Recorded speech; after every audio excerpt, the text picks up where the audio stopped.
Welcome everyone to Journeys Through the Books of the Prophets. We are continuing the book of 1 Kings, Melachim. We're in the middle of the 5th chapter, and we just learned about Shlomo's great wisdom and how that's where we ended, where kings sent their wise men from all over the world to learn from Shlomo Melech in Jerusalem. That was in the 14th verse. It says, "And there came of all people to hear the wisdom of Shlomo from all kings of the earth who had heard of his wisdom." So this is before modern technology. And yet we're told that the wisdom of Shlomo, the word got out literally to the whole world, and people came from all over the world. Jerusalem at that time was a world-class city, not just a world-class city, it was really like the spiritual center of the world, which it still is. But this was what we call the golden period. There was peace, and people came from literally all over the world. And the teachings of Torah spread to the whole world. Again, what people did with that, that's a different story. Maybe the true history of the world will be revealed someday. But Shlomo's wisdom, as we've heard, and we'll actually even touch on it today, is rooted in the Torah. When it said he had great wisdom, it's true. It says that he not only knew the wisdom of nature, but he spoke with nature to the trees and the animals, and he was on a very, very high spiritual level. But now we're going to kind of like change gears here. Sefer Melachim changes gears, and we're going to begin the whole story of Shlomo building the first temple. So that begins in the middle of chapter 5. So it begins by Shlomo sent a message to Hiram. Hiram was I don't know what his title was, but he was the king ruler of Lebanon at that time. And he sent him a message saying, and he explains, "You know how my father, that you had a very good relationship with, wanted to build a house to God, but he was not allowed to. But his son, me, was given the task of building the temple to God. And therefore, he asks Hiram that David and Hiram had a very good relationship. And in fact, it says in the 15th verse that Hiram had already sent messengers to Shlomo. He was among all of the kings in the world that sent people to hear the wisdom and then report back. And it mentions that Hiram always loved David. Now, we pointed this out in Shmuel Bet. There is no individual in the entire Tanakh where it mentions explicitly how many people loved him. It started at Shaul. And again, I'm talking about explicitly written in the text. It said that Shaul loved David very much. This is when he first came to him and he was playing music and calming his soul. And then he ended up marrying Michal, Shaul's daughter. And it says explicitly that Michal loved David. And Yonatan, Shaul's son, that David had a unique relationship with. It said that Yonatan loved David. And then later it said, and you don't find this anyplace else, all the people of Israel loved David. So here is this one more example of Hiram always loved David. And so now Shlomo's turning to him because, as he explains, it was considered there was no wood in the world as good as the wood of cedar trees of Lebanon. To this day, the symbol of Lebanon is the cedar tree. Just like, let's say, in California. California was once, I don't know the exact percentage, 70, 80% covered with redwood trees. It's down to about 3% now. That's what's left of the redwood trees. So the same thing in Lebanon. Of course, there are still many cedar trees in Lebanon, but it used to be the entire Lebanon was covered with these giant, beautiful trees. So Shlomo is sending a message back to Hiram saying, I'm going to build a temple and I want to make a deal with you. I want you to send the best of your cedar wood, and Hiram agrees and says he's very, very happy to help. But he also mentions, this is what you could send back to me. And so they made a deal. And in exchange for the cedars of Lebanon, it says that Shlomo sent Hiram 20,000 kor of wheat and 20 kor of beaten oil year by year. So they had a trade agreement, as simple as it is. But they had a very good relationship. And then it continues that Shlomo, just like David, had made what's called a covenant. He made a peace agreement between them. Shlomo also made a peace agreement with Hiram. And that is the first that we hear about. Shlomo is now ready to build the temple. And then chapter 5 continues that here it says God, again, this is not the first time, grants Shlomo with great wisdom. And there was peace between Hiram and Shlomo. And then it says that Shlomo raised a tax on the Jewish people in order to build the temple. And what was the tax? 30,000 men. In other words, as we're going to see, similar to today, where there's an army, and once you serve your, whatever it is, 2.5 or 3 years in the army, then you become part of the reserves. And we know from the last 2 years, a good amount of the soldiers who have been fighting the war were from the reserves. So here, Shlomo sets up a rotating reserve system where he gathered 30, this is the beginning of the taxes, 30,000 men,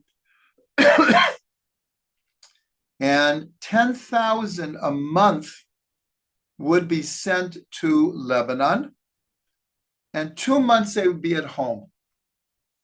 In other words, this was a special national, not just tax, but a project that involved the entire people. And it began with 30,000 people. They would spend a month in Lebanon helping to cut the trees and transport them. And of course, the bark had to be removed and they had to be cut to size. And they would spend a month in Lebanon, and then they'd be home for 2 months. So it means that in a year, they would serve for 4 months. Sad to say, in the last 2 years, many of the reserves served well over 4 months a year in the army, and mainly in Gaza. And then it says that Shlomo, now the tax system is increasing. There were 70,000 porters. In other words, people who would carry the wood, and as we'll see soon, the stone, and 80,000 stone cutters. In other words, this was a huge project here. This was not a small project. So we have 30,000 going to Lebanon, and we have in Israel 70,000 porters and 80,000 stone cutters, and 3,300 people who were in Hebrew, kablanim. They were the experts. They were in charge of all of these people. There were 3,300 people who were in charge of all these other people, contractors. Thank you, Dara. Contractors, to make sure that the work was done. And then it says, very, very important date here, in the beginning of chapter 6, it says, and it was in the 480th year after Israel had come out of Mitzrayim, in the 4th year of Shlomo's reign, in the month of Ziv. Ziv is what we call Iyar, the 2nd month of the year. Why was it called Ziv? Ziv comes from the word shining, because in the month of Iyar, the sun really starts to bake. Nisan can be quite hot, but it's really usually mild. It's still a little bit of winter, spring, there's a little burst of summer. But by the time you get to Iyar already, the rains have stopped, and the sun is shining all of the time. So in the Torah, Iyar is called Chodesh Ziv. So here again, in the 480th year from the time Israel left Mitzrayim, in the 4th year of Shlomo's reign, in the 2nd month, he began to build the temple.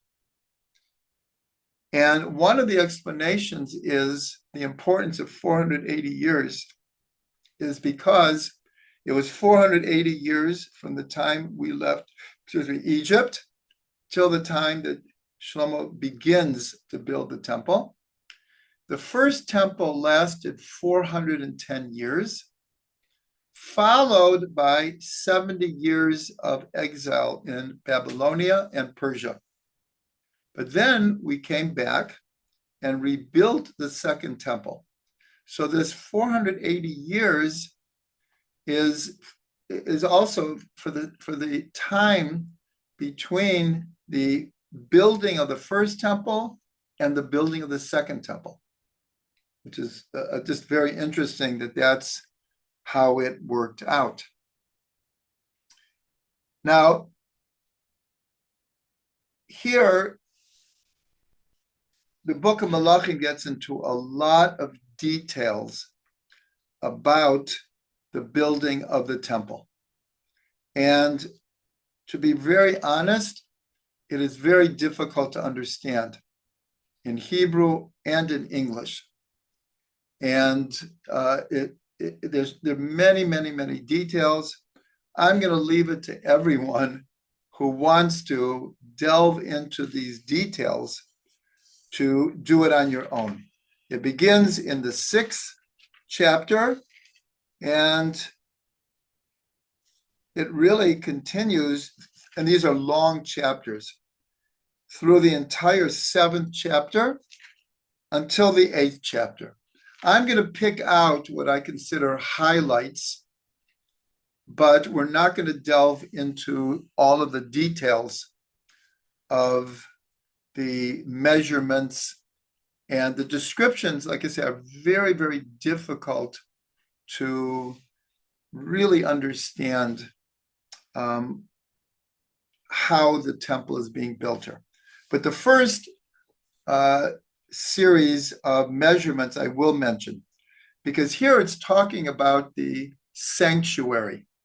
Now, the Temple Mount is, I wouldn't call it huge, because you're talking about the Temple Mount for the entire Jewish people worldwide.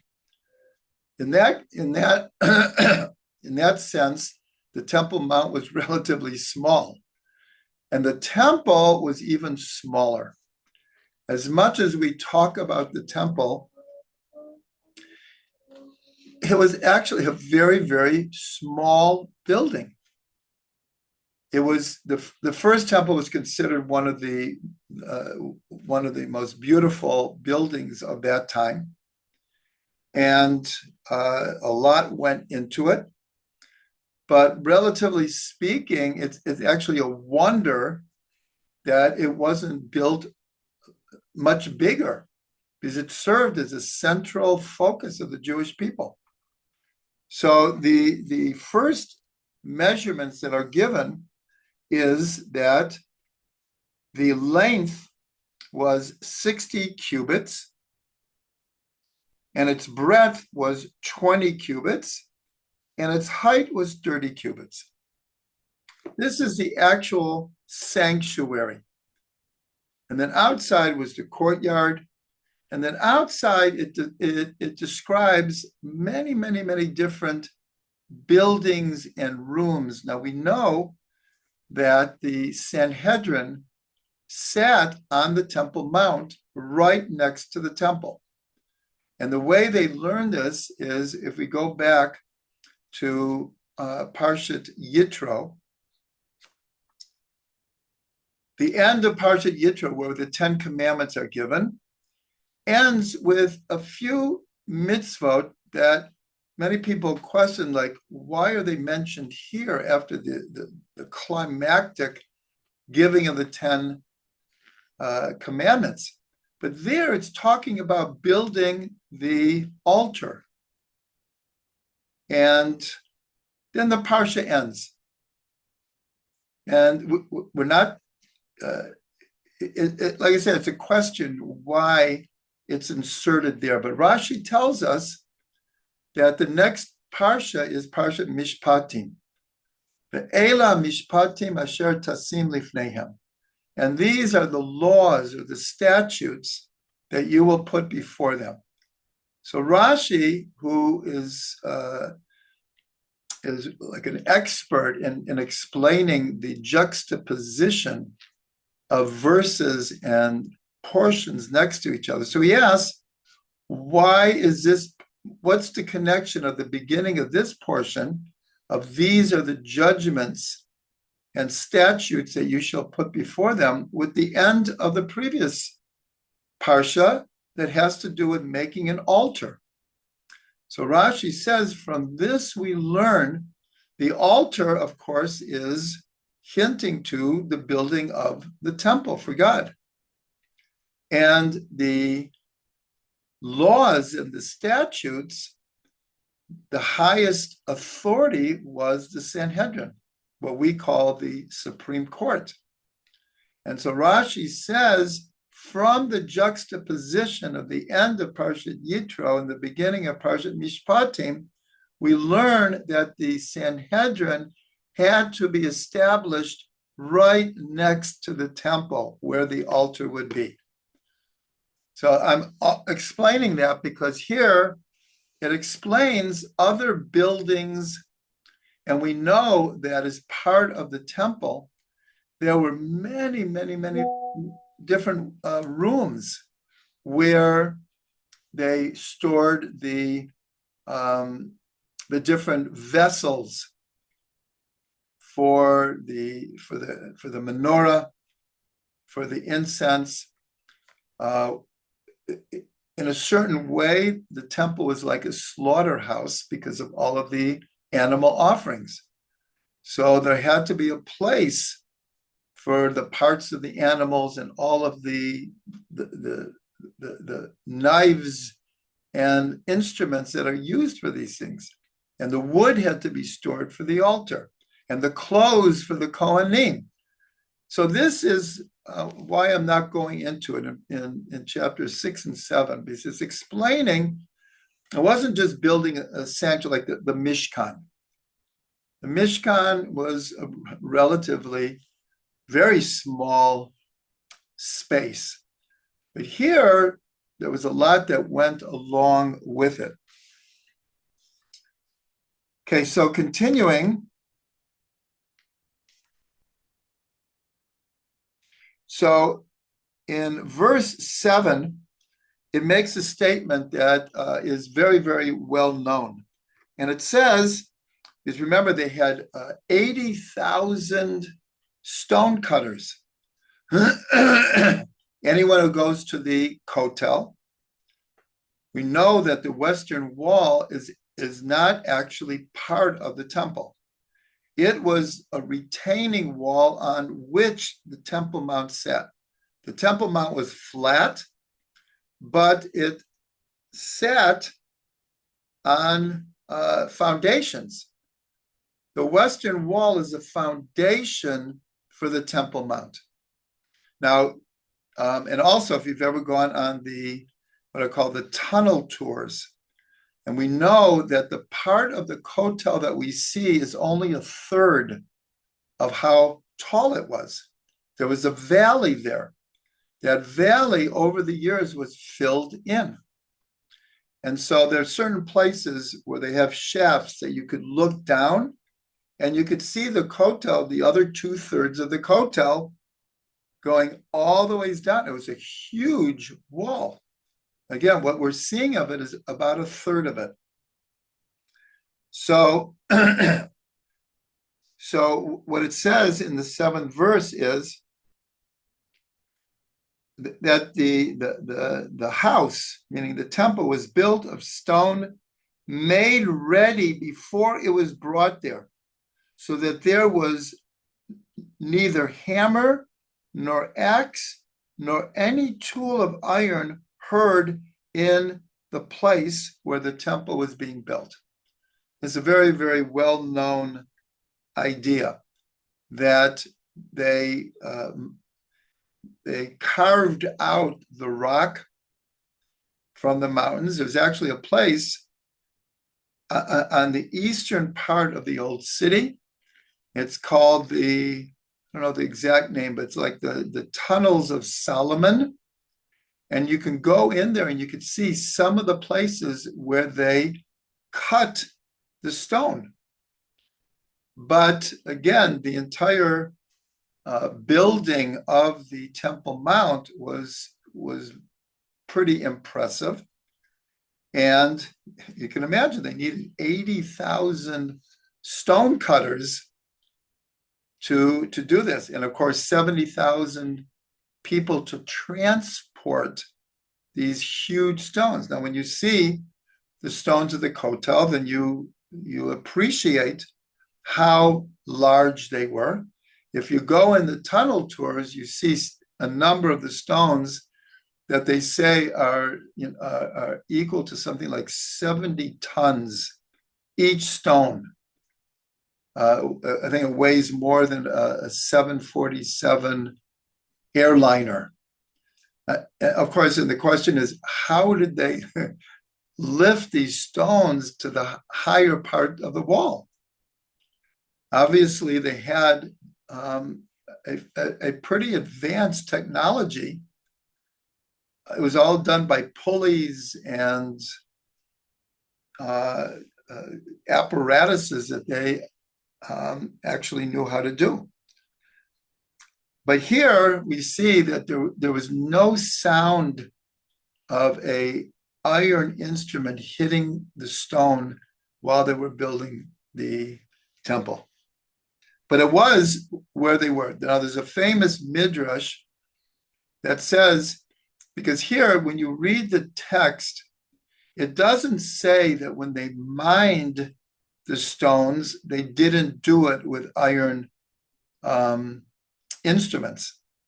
But there is a midrash that says that even the cutting of the stone was not done with instruments. But when you read this, that's not the simple understanding. And that's what this is, the famous shamir worm comes in. That apparently there was a worm called the shamir. Actually, one of the prime ministers of Israel was Yitzchak Shamir. And this worm had the ability to eat its way through stone. And now how they trained these worms to cut the stone exactly, I have no answer for. I have no answer for. But here you see in the simple text that the assumption is that mining the rock and shaping it into the stones of the temple was done outside of the area, and then it was brought there and assembled.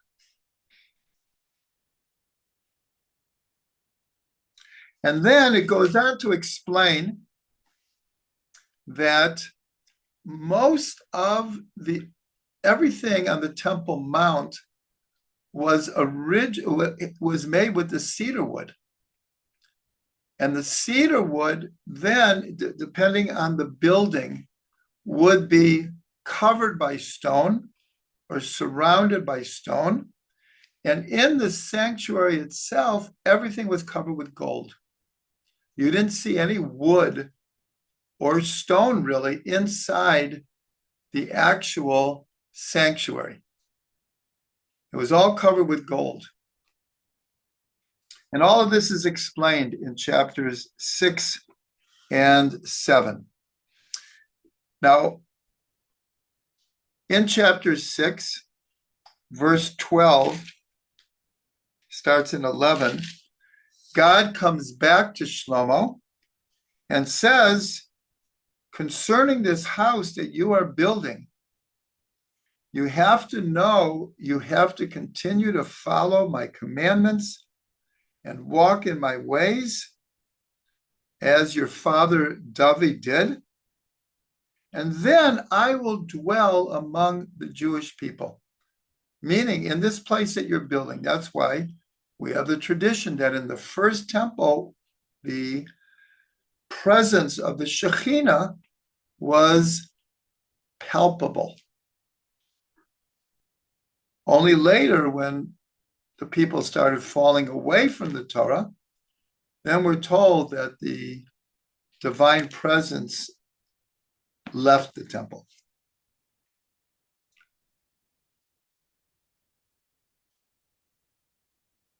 Now, and some of you who come to the Tuesday class will recognize this. This is exactly what we went over, is that Shlomo did an innovative thing here in the Holy of Holies. We know in the Holy of Holies is the Ark of the Covenant, the Aron HaKodesh. And in the Aron HaKodesh were the 10 Commandments, the two luchot, the two tablets of the law. According to tradition, also the broken tablets.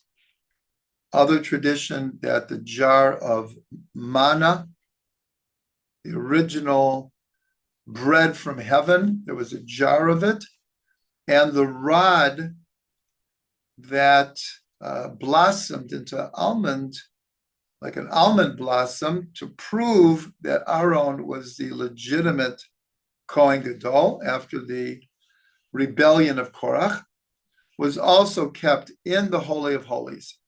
There's a whole discussion whether, and also the original Torah that Moshe wrote. But there's a lot of discussion among the sages. Was everything in the Aron, or was some of it next to the Aron? And that's a whole discussion in the Talmud. Now, on the covering of the Aron were the two kruvim. Now, this is something we discussed at great length in our Tuesday class on Maaseh Merkavah. We're not going to go back into it, but there were two angelic figures facing each other with their wings spread out on the cover of the ark. So these kruvim were not all that big. They were situated, and their symbolism was tremendous. But in actual size, they were not big. But what did Shlomo do? He did something completely different. He didn't eliminate the kruvim on the Aron. But what he did is he built two kruvim that stood on the floor.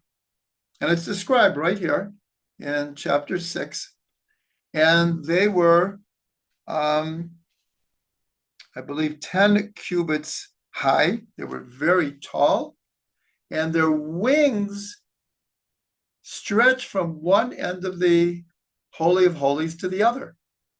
So this was a very innovative thing that Shlomo did, because that wasn't part of the Mishkan. And here later, we don't see that God objected.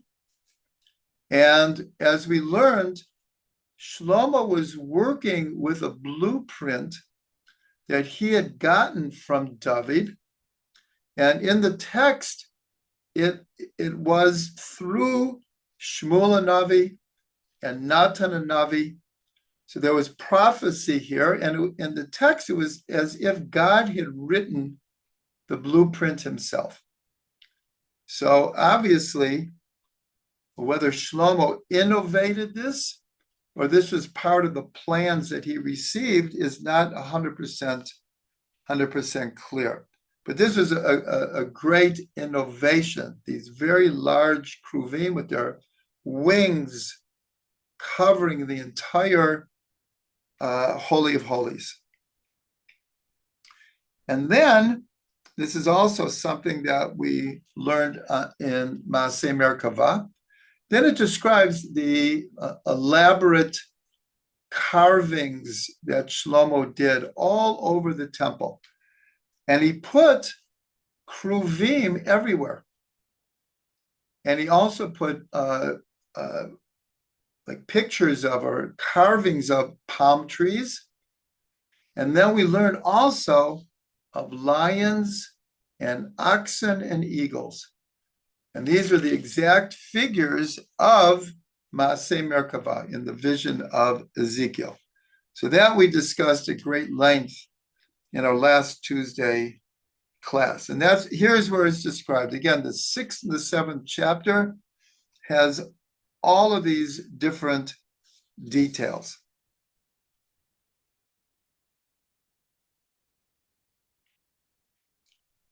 And then it says, this is very important, at the end of chapter 6, it says, in the 4th year was the foundation of the temple established. And we learned that already. Remember, in the 480th year, in the 4th year of Shlomo's reign. So here it's just repeating that the building of the temple began in the 4th year of his reign.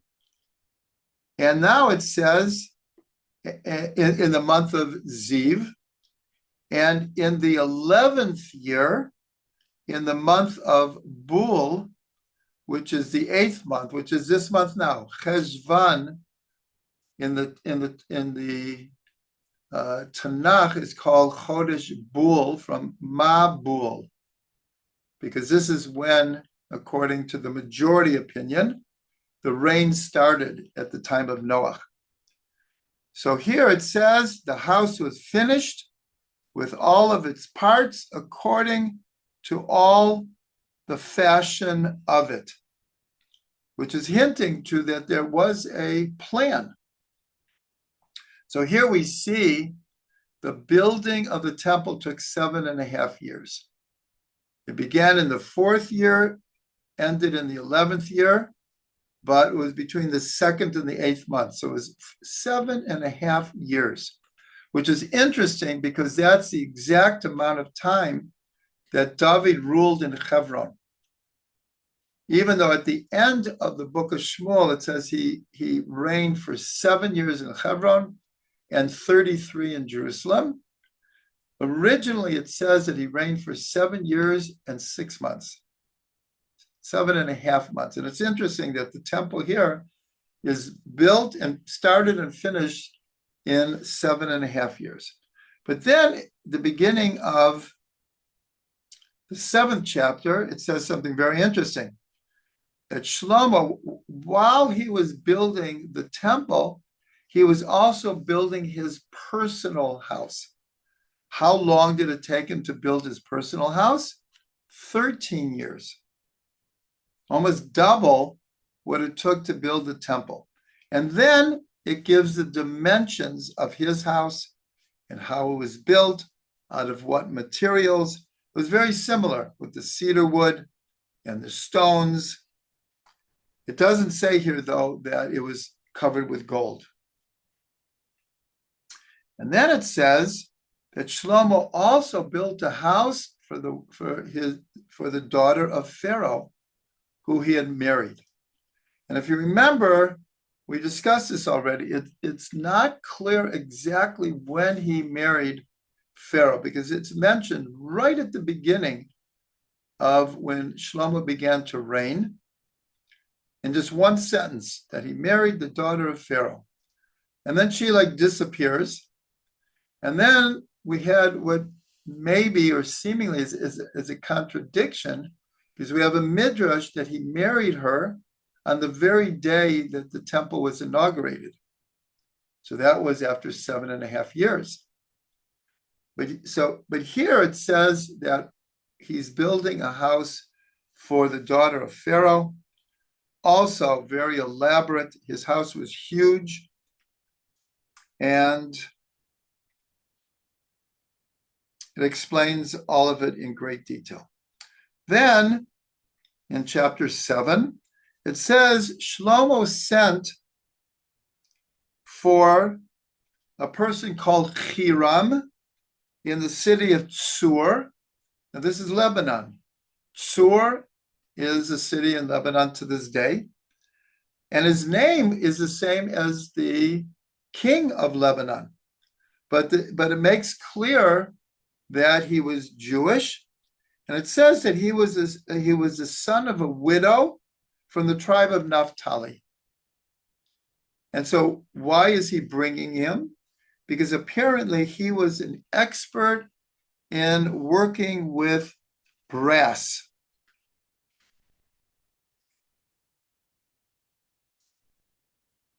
Nechoshet. That's sometimes it's the same word that we use in the Mishkan, that is sometimes is translated as copper. Here in the English translation I have, it says brass, but in relationship to the Mishkan, Nechoshet is copper. And then it goes to explain all of the work that Hiram did in the Temple Mount, all of the other buildings, and especially he made 2 pillars. And these pillars were set at the entrance of coming into the temple. And it even gives the names. They were given names. They were very tall pillars. And the right one was called Yachin, and the left one was called Boaz.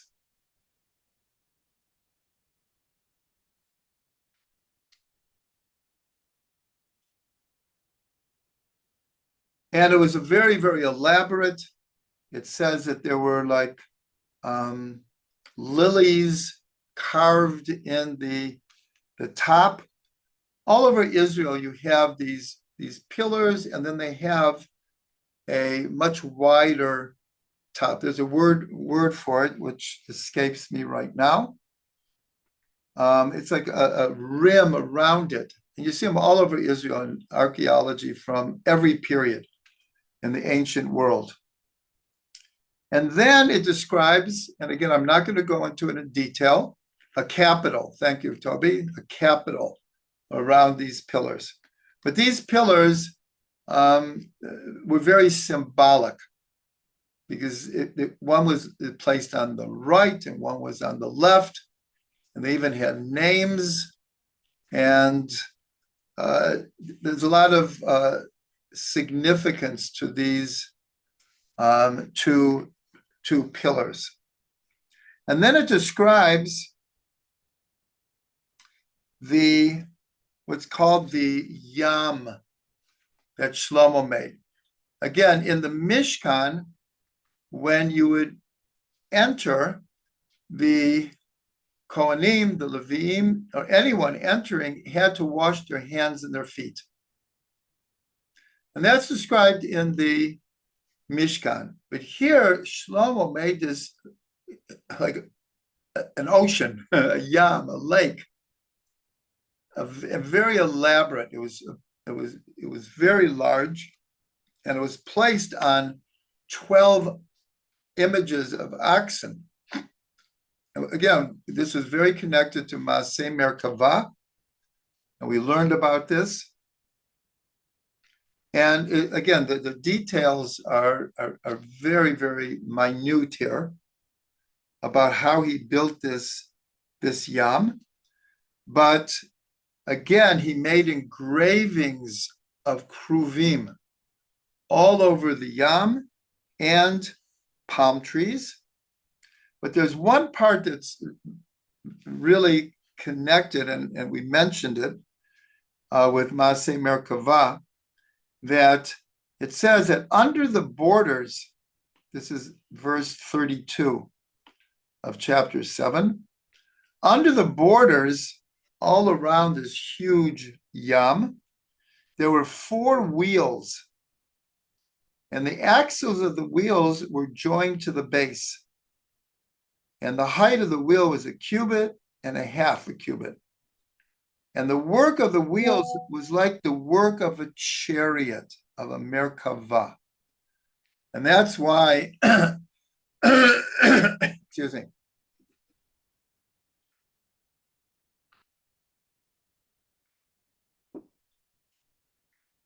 And that's why in the last class we did of Maaseh Merkavah, we saw that most of the images that Ezekiel sees in his vision, which is called Maaseh Merkavah, were already in the Mishkan and the temple. And that's why it's so significant that, and this shows what we try to, in a certain way, prove during the whole series, that Maaseh Merkavah, the vision of Ezekiel, is just one perspective of a much, much larger mystical tradition called Maaseh Merkavah. So here in the 7th chapter, we see that part of the building the temple, there was a chariot. The wheels, remember the angels, the Ophanim, were called the wheel angels. There were all these wheels, and he's engraving kruvim, and they were built on oxen, which are one of the faces that Ezekiel first saw. And also we learned from Rashi that in the Mishkan, there were also images of lions. And also here, it mentions here lions. Here it doesn't mention eagles, but Rashi mentions eagles in the Mishkan.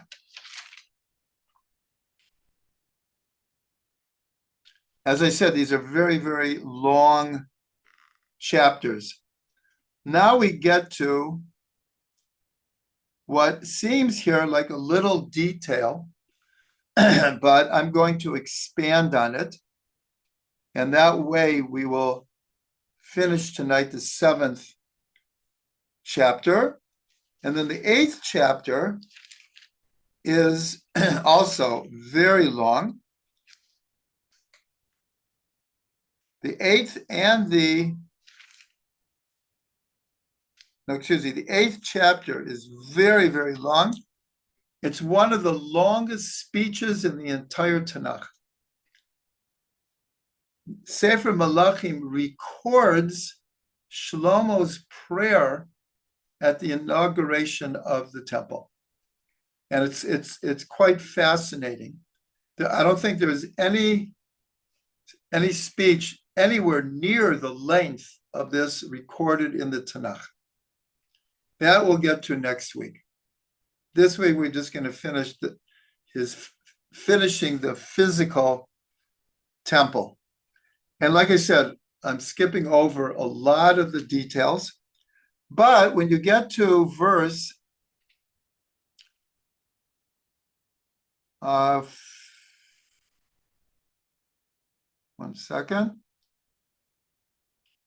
49, it says like this, that Shlomo made all of the vessels that belonged to the Beit HaMikdash. He made the altar of gold and the table of gold. This is the table of the showbread, upon which the showbread was, and the candelabrums, the menorahs of pure gold. Now, this almost seems like just a little detail. 5 on the right side and 5 on the left side, before the inner sanctuary, with the flowers and the lamps and the gold and the bowls and everything connected to the menorah. So here we know from the Mishkan, one of the major elements of the Mishkan was the menorah of 7 branches that was lit every day. And of course, tremendous significance on every level. But if you noticed here, it says Shlomo made 10 menorahs, 5 on one side and 5 on the other. And so what I want to explain here is this is my drasha. Why 10 menorahs? There was only 1 in the Mishkan, but he put 10 menorahs. So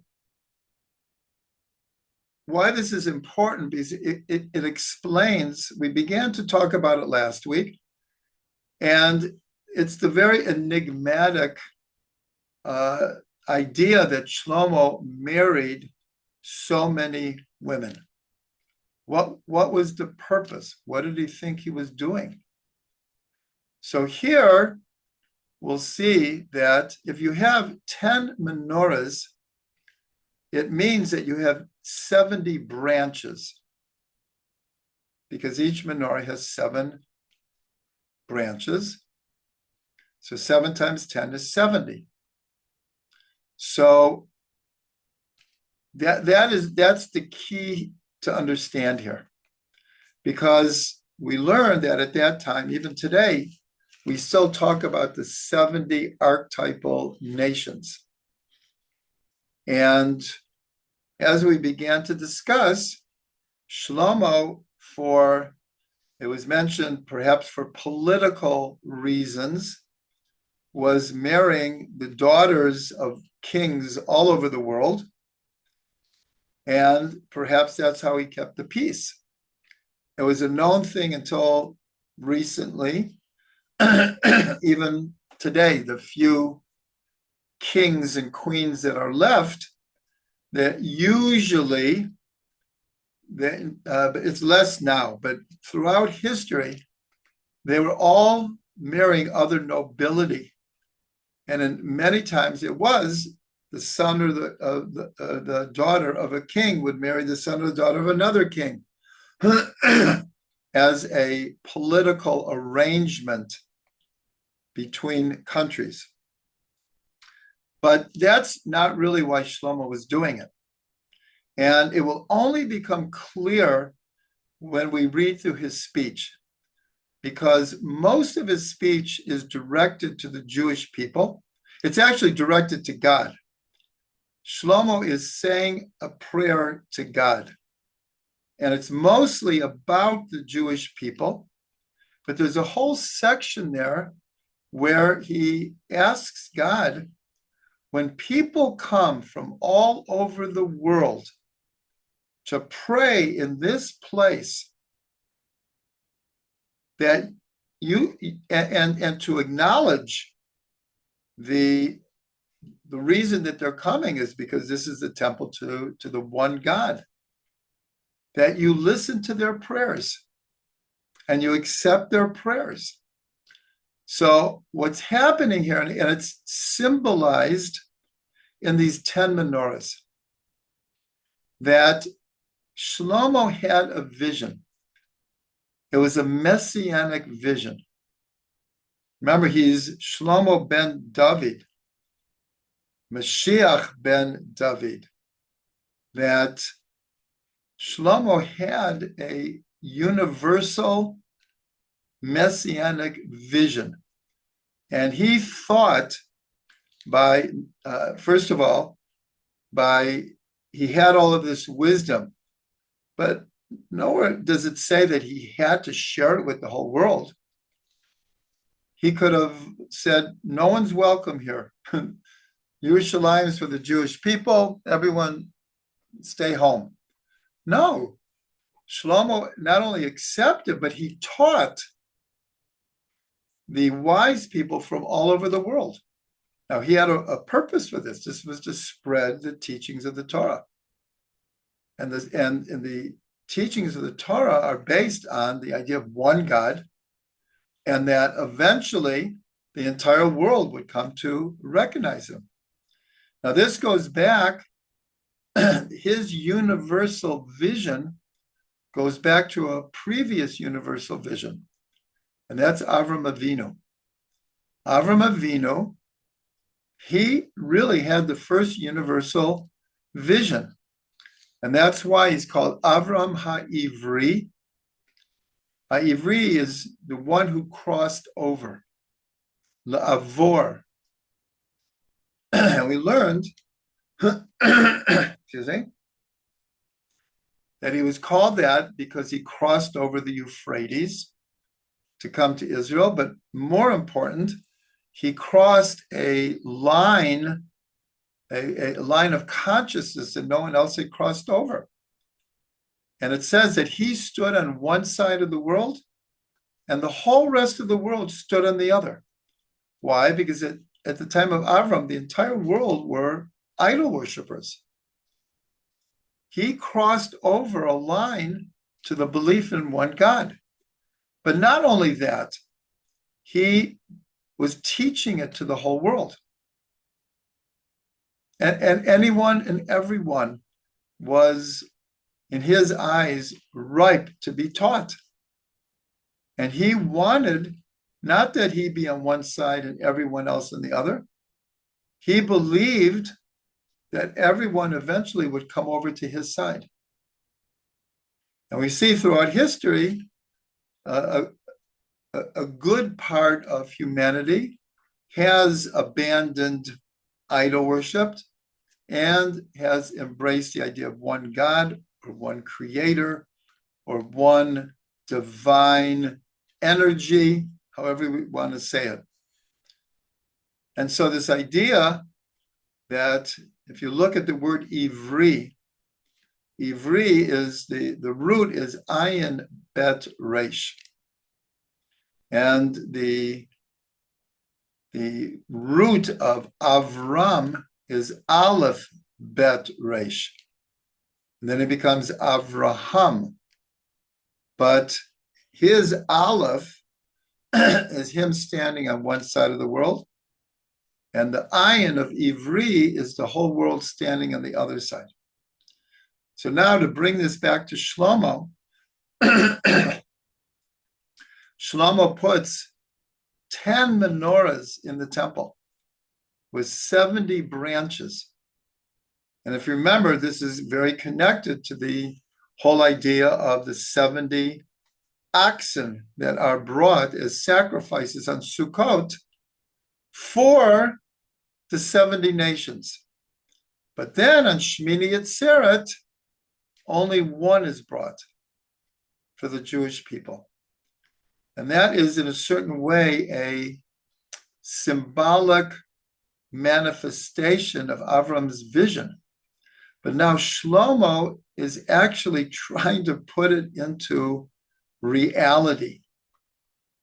And so he marries all of these women. We'll still discuss the idea of their conversions, but his vision was he would bring the whole world to Jerusalem. He was building a temple. We, in our prayers, especially on Rosh Hashanah and Yom Kippur, we call the future temple in God's name. God says, the house of my prayer for all peoples. But that was Shlomo's vision for the first temple. But obviously, in the end, we'll see he wasn't quite on the level. And unfortunately, the people were certainly, over the generations, fell to a very low level until the temple, almost by definition, had to be destroyed. It was a shell of its original purpose. But here we see in this little detail that Shlomo made 10 menorahs, we really get to the essence of what he was trying to accomplish. And so if we just put it all together, again, as we see, the kings from all over the world were coming or sending their wise people to learn from Shlomo in Yerushalayim. And where was Shlomo hanging out? At the temple. And so the whole world was experiencing the Holy Temple in Jerusalem with his wisdom. And by marrying all of these women, he was hoping to literally usher in the Messianic era. But again, we'll see as things develop that he is a human being like every other human being, and he had his failings like every other human being and his challenges. But here we're just trying to appreciate his vision, his ideal vision for what he wanted to accomplish and what he saw for the whole world.